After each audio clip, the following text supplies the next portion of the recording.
আসসালামু আলাইকুম। আপনারা সবাই কেমন আছেন? আশা করি সবাই ভালো আছেন। আমি আজকে আপনাদের সামনে আরেকটা রান্নার রেসিপি নিয়ে হাজির হলাম। আমি এই পাঁচমিশালি মাছগুলিকে ভুনা করব। তো চলে যাই আমার মূল রেসিপিতে। প্রথমে আমি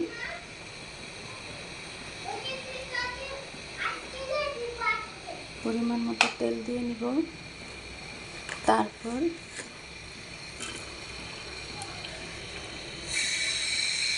পেঁয়াজ দিয়ে দিব,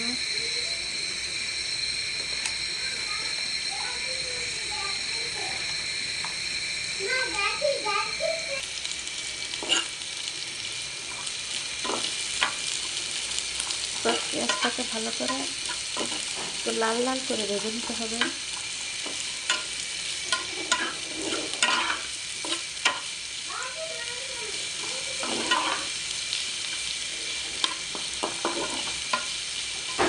তো আমি পেঁয়াজটাকে একটু লাল লাল করে ভেজে নেব। দেখুন আমাদের পেঁয়াজটা লাল লাল করে ভাজা হয়ে গেছে। এখন আমরা পরিমাণ মতো লবণ দিব, আধা চা চামচ,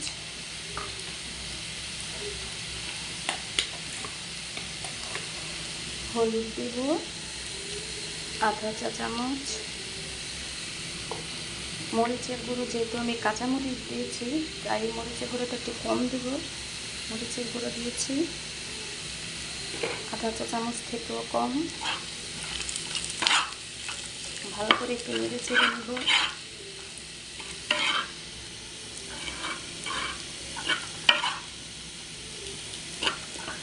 তারপর দিয়ে দিব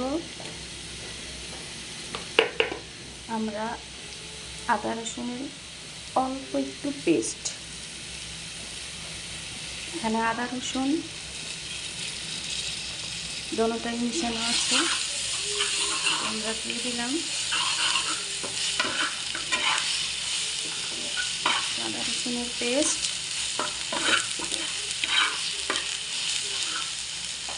তারপর দিয়ে দিব অল্প একটু পানি। একটু পানি অ্যাড করে দিলাম।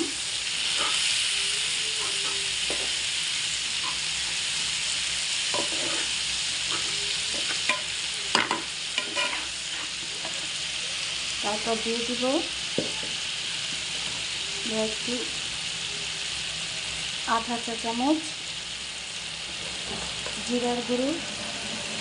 জিরার গুঁড়োটা দিলে স্মেলটা সুন্দর হয়।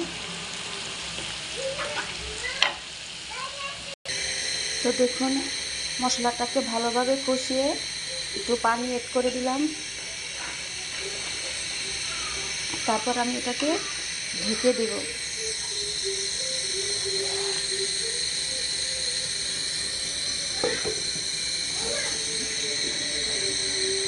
দেখুন অলরেডি বলা বসে গেছে। তো আমরা এর সাথে টমেটো অ্যাড করে দিব।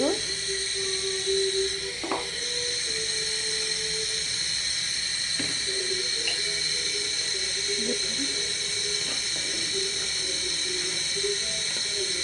এখন আমরা আবার একটু ঢেকে রাখবো কিছুক্ষণের জন্য।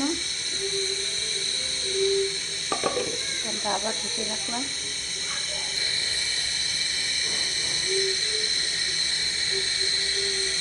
এখন আমি আমার মাছগুলিকে সুন্দর করে দিয়ে দিব উপর দিয়ে। আমি আমার মাছগুলিকে দিয়ে দিলাম।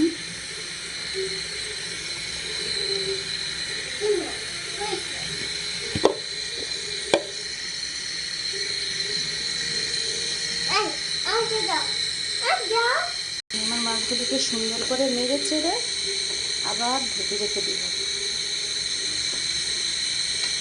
ভালো করে কষানো হলে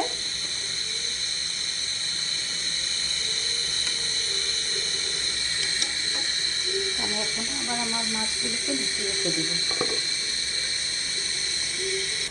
মাছটাকে একটু নেড়ে চেড়ে দিই। কতটুক হয়েছে, আমি মাছটাকে একদম ঝোল ঝোল রাখবো না, একটু শুকনো শুকনো করে রাখবো, কারণ ভুনা একটু শুকনো শুকনো থাকলে অনেক টেস্ট হয়। সো দেখতেই পাচ্ছেন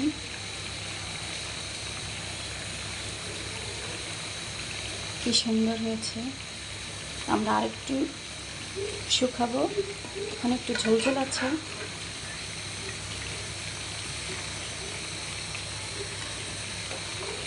আবার একটু ঢেকে রাখবো আর একটু শুকানো পর্যন্ত। দেখুন দেখুন ফাইনাল লুক, কি সুন্দর কালার হয়েছে। এটা খেতেও খুব দারুণ হয়েছে। আপনারা চাইলে বাসায় তৈরি করতে পারেন। আজ এই পর্যন্তই। আসসালামু আলাইকুম।